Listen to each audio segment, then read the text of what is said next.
You see, the mind, it's the most powerful force in the world. And thinking is a very, very powerful form of energy. Thought waves are cosmic waves that penetrate all time and space. Now, as we go into the laws of thinking, I want to refer to a few points from Raymond Hollowell. He said, to the average person, life is an enigma, a deep mystery, a complex and incomprehensible problem, or appears so. If you believe that the way you think has some effect on your life, and you think the same thoughts every day, 90% of most people think the same thoughts as they did yesterday. Would you agree then that if you're not waking up every morning being defined? But it's very simple if one holds the key. You see, mystery is just another name for ignorance. All things are mysterious when they're not understood.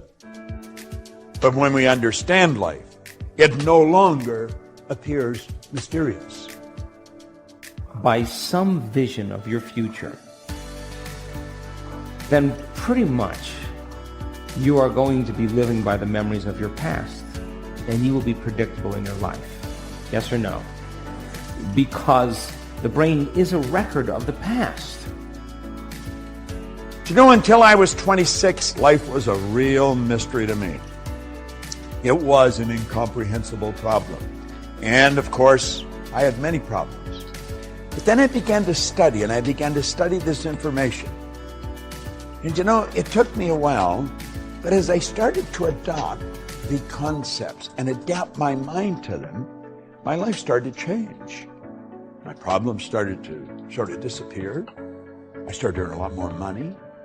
I was living in a healthy body, very rarely ever being ill. I noticed that I started to attract different people into my life, more interesting people. If you're not creating a new future, is it possible that you believe in your past more than you believe in your future?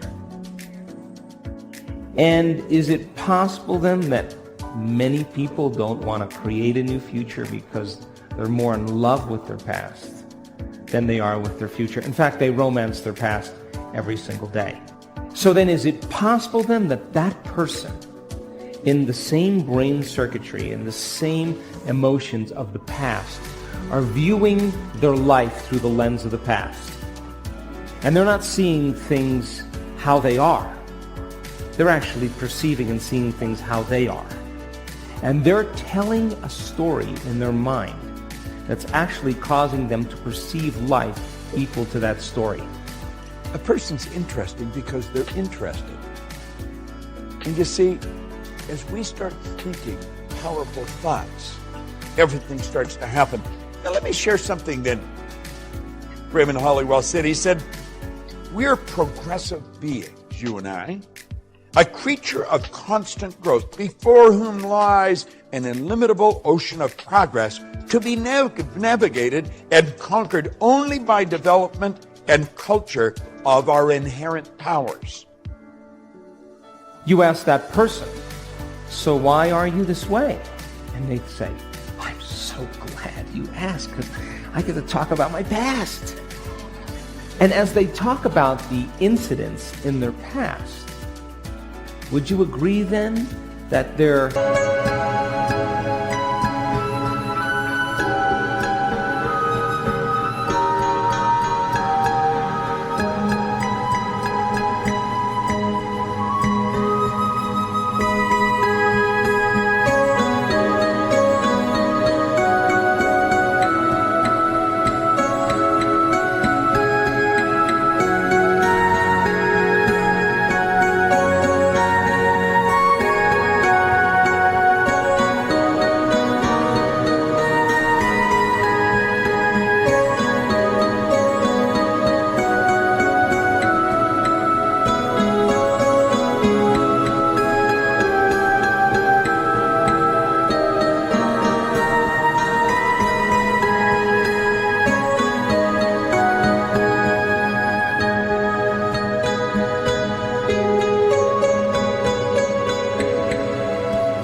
They're saying that was the event that changed me, and I haven't actually been able to change since that event. That event has defined me as the person I am today. Yes or no? Now, the research on memory says after a period of time, that story that they tell of their past, 50% of it isn't even the truth. The progress of the individual is largely determined by his ruling mental state. Because the mind is the basic factor in governing power in the entire life. Attention should be given to the predominant mental state, for it will regulate the action and direction of all one's forces, faculties, and powers, the sum total of which will inevitably determine many particular experiences and personal fate.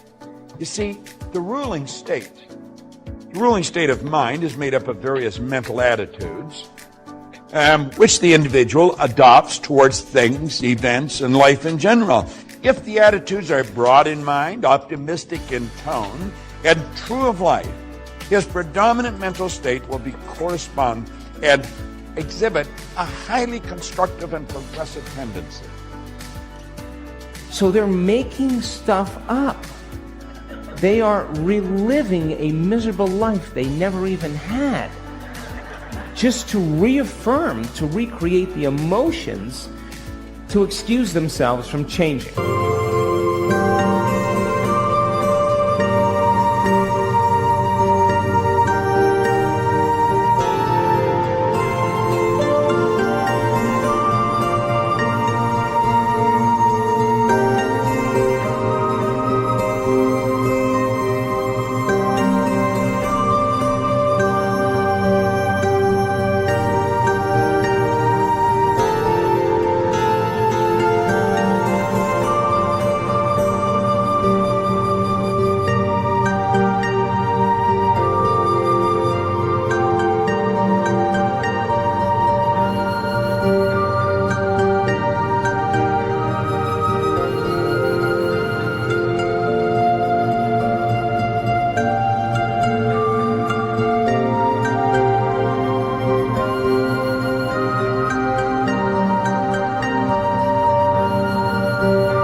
So then, most people then, they may say with the 5% of their conscious mind, I want a new life, I want a new relationship, I want a new career, or I am healthy. But if 95% of who they are is subconsciously programmed into the past, then that thought of their health, that thought of their wealth is never going to make it to the body, because the body is programmed into the past. How many people understand? So then if you teach a person that, because almost all the forces of the personality function through the conscious mind in one way or another, and as the daily mental and physical acts are largely controlled by the conscious mind, it's obvious that the leading mental state must determine the direction which the powers of the individual must proceed. You see, the ruling mental state is everything. I know that you and I have been trained to believe that we've got to change what's going on out there. We've got to fix this and fix that. And we have literally been programmed to live through our senses, to go by what we hear, see, smell, taste, or touch. How to be defined by a vision of the future instead of the memories of the past, then they would have to really start thinking differently. Would you agree? They would have to start making different choices than the choices that they always make. Yes or no? They're going to have to start doing different things and breaking certain habits. And that's going to be uncomfortable. Yes or no? Because the body's going to say, why are we doing this? It's so much more fun suffering than going out for a walk into joy. I don't know if I believe in joy. I believe in suffering. The body goes back.